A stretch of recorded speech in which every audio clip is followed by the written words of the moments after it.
Ambillah semua metode untuk mendekatkan manusia kepada Allah Subhanahu wa taala. Metodenya enak, santun. Coba kalau dari awal kalian adalah orang-orang yang enggak suka masjid, kalian adalah orang-orang yang lebih cinta pasar, kalian dimaki-maki, ya orang enggak mau datang. Iya. Yang dilarang dalam syariat hindari. Begitu. Yang diizinkan dalam syariat pakai, begitu. Media, semua media, mau media YouTube, mau Facebook, mau apapun segala macam. Sama ini juga Habib, karena Al-Fagir dakwahnya ke anak muda, apalagi melalui YouTube. Kadang anak muda ini kalau kita berpakaian yang seperti ulama atau seperti santri aja, dengan sarung, dengan baju takwa, dengan pakaian yang seperti itu, mereka jadi sungkan, jadi berjarak. Minimal mau nanya problem-problem hidup mereka atau problem mereka dalam kemaksiatan, malu. Yeah. Atau bahkan khawatir, takut dimarahin dan lain sebagainya. Makanya Al-Fagir pakai pakaian yang seperti ini. Tidak bersorban, tidak berjubah. Nah, yang pertama yang Al-Fagir mau tanya, memang begitulah dakwah Islam, memang menyesuaikan dengan audiensnya. Selama metode apapun, selama itu bukan hal yang haram, kita bebas untuk menggunakannya. Selama itu bukan hal yang haram, kita berpakaian tidak buka-bukaan aurat, nggak jadi masalah, boleh-boleh aja. Mau pakai apapun juga, auratnya orang laki dari pusar sampai lutut, itu yang mesti ditutup. Dalam mazhab Syafi'i, antara pusar sama lutut itu harus ditutup. Lain daripada itu bebas, merdeka. Ya tinggal kelayakannya seperti apa. Kita tahu batasannya. Yang wajib ditutup seperti apa. Lain daripada itu bebas. Ya cuma ya kita menggunakan dengan apa yang layak, apa yang patut, menyesuaikan. Kita tidak mengharamkan yang halal dan tidak menghalalkan yang haram. Yang halal jelas, yang haram jelas. Dulu di zaman kakek saya Al-Habib Salim bin Jindan, terjadi kontroversi penggunaan bantalun, celana panjang di zaman tersebut. Hingga beberapa orang yang ekstrim menyampaikan ini haram menggunakan pantalon. Ada lagi yang sampai menjurus kepada itu pakaian orang-orang kafir, begitu berarti kalau kamu pakai mendukung kekafiran adalah kafir.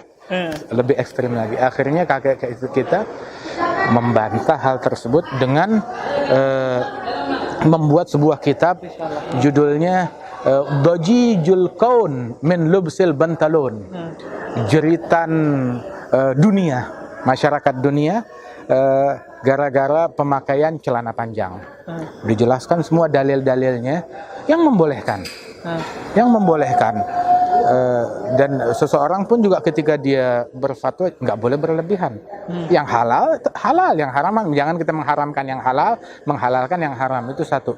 Tapi juga bukan diartikan bahwasanya pakaian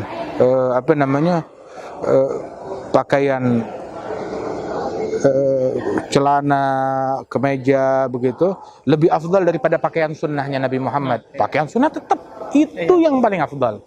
Pakaian sunnahnya Nabi Muhammad itu yang paling afdal, itu yang paling mulia. Begitu. Tapi bukan berarti orang yang tidak berpakaian demikian adalah orang hina. Tidak. Selama dia jalankan kewajiban menutup aurat, kemuliaan seseorang nggak dilihat dari pakaian dia. Tidak dilihat dari pakaian dia. Silakan, itu bebas sesuatu. Berapa banyak orang yang berpakaian sorban, berjubah, begitu, akan tetapi jiwanya jiwa serigala. Menipu lebih dahsyat daripada orang yang pakai celana pendek. Bukan berarti orang yang bercelana pendek lebih hina, lebih mulia daripada orang yang bersorban. Tidak. Pakaian sunnah nggak ada bandingnya. Itu yang paling mulia. Tapi bukan berarti kalau kita belum berpakaian seperti demikian, itu hina, itu tidak baik lah. Enggak. Apalagi untuknya sebenarnya ya, kalau Al-Fagir sering bilang pengennya sih pengen berjubah gitu, apalagi di Indonesia kalau sudah berjubah ini orang ngelihatnya silau gitu. Nah, tapi untuk kepentingan dakwah, karena kan biasanya kita dakwah di kafe-kafe, makanya kita menyesuaikan dengan pakaian mereka agar mereka nyaman dengan kita, jadi gak ngerasa ini mau ngapain digurui kita ini, karena kadang anak muda ini kalau sudah merasa digurui nutup diri dia, egonya yang ke depan. Iya betul. Dengan pakaian apapun juga silahkan kita berdakwah. Apalagi itu dakwah bukan buka-bukan aurat. Iya. Kita masih tutup aurat. Jalankan semua metode. Berdakwah dengan metode dulu Habib Umar dia dakwahnya itu ada Jalsatul Itsnain. Jalsatul Itsnain kalau di Indonesia ada kita kenal Majelis Rasulullah kan. Itu namanya dulu Jalsatul Itsnain. Majelis yang diadakan setiap hari Senin. Itu diadakan oleh Habib Umar dulu di Tarim 25 tahun yang lalu atau lebih. Itu dimulainya itu pindah-pindah. Nanti dibikinnya di pasar. Bikinnya di pasar, bikinnya di lapangan, bikinnya depan, macam-macam lah di tempat yang pasar sini, pasar yang situ. mungkin nggak umum, tempat yang tidak umum, nggak jadi masalah. Kemudian juga Nabi Muhammad SAW juga mendatangi pasar-pasar untuk berdakwah. Oke? Karenanya itu juga orang musyrikin mereka kok Rasul tapi masuk pasar? Mali hadzal Rasul ya'kulut ta'am wa yamshi fil aswaq. Kenapa katanya Rasul tapi kok makan kayak kita dengan makanan kita dan jalan keliling ke pasar? Artinya metode itu dijalankan oleh Nabi Muhammad. Kemudian juga Rasul SAW datang ke kemah-kemah musyrikin di musim haji.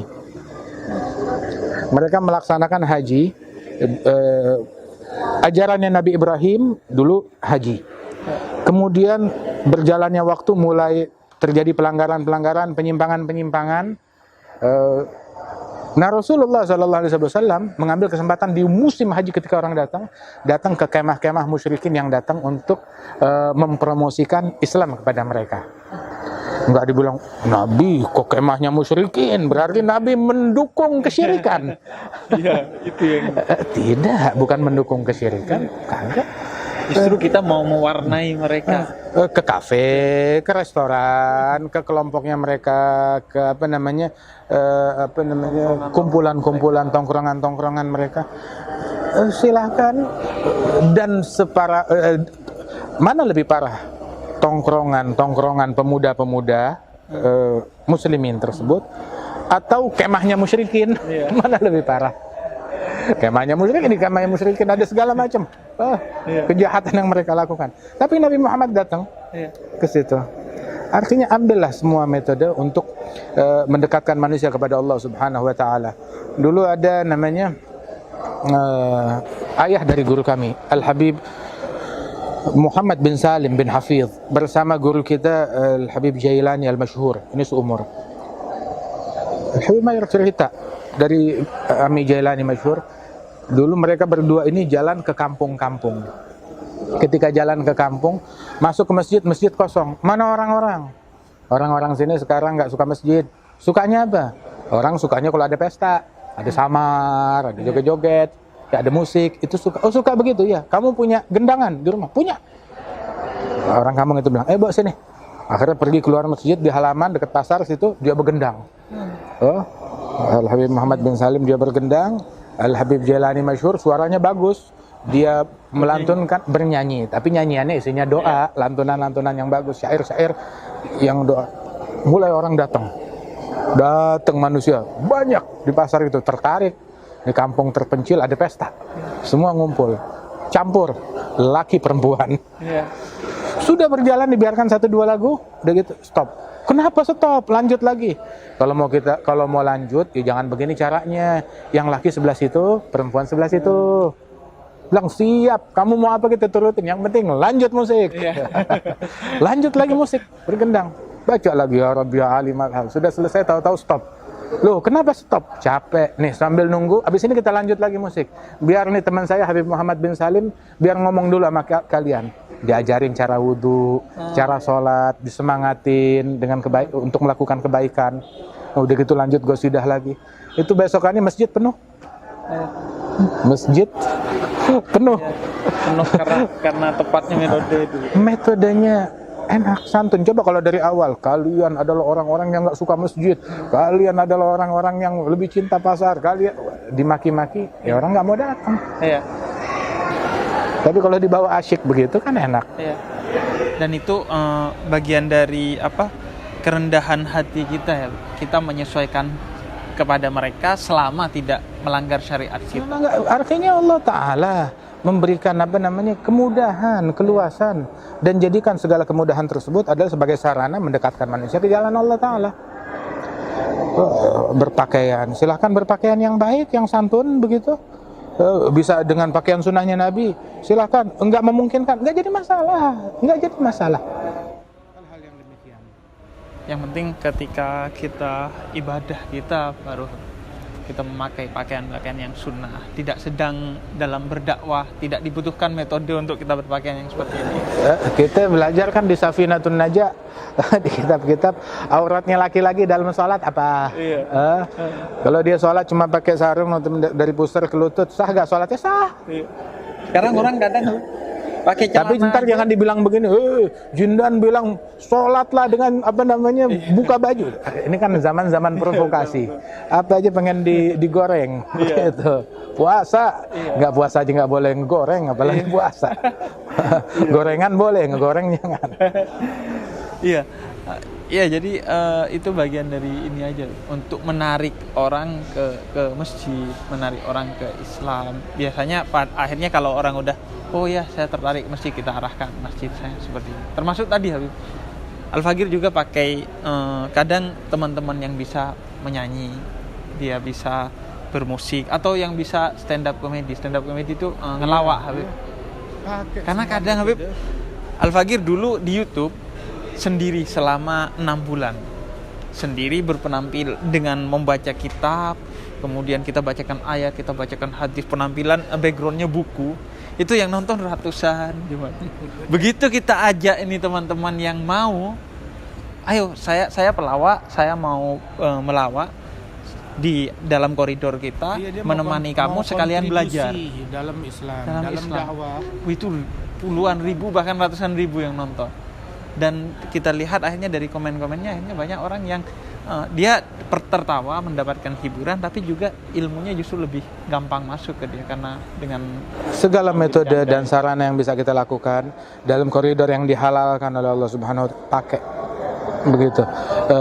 Yang dilarang dalam syariat hindari, begitu. Yang diizinkan dalam syariat pakai, begitu. Media, semua media, mau media YouTube, mau Facebook, mau apapun segala macam media ini kalau nggak kita pakai buat kebaikan, akhirnya disalahgunakan buat keburukan.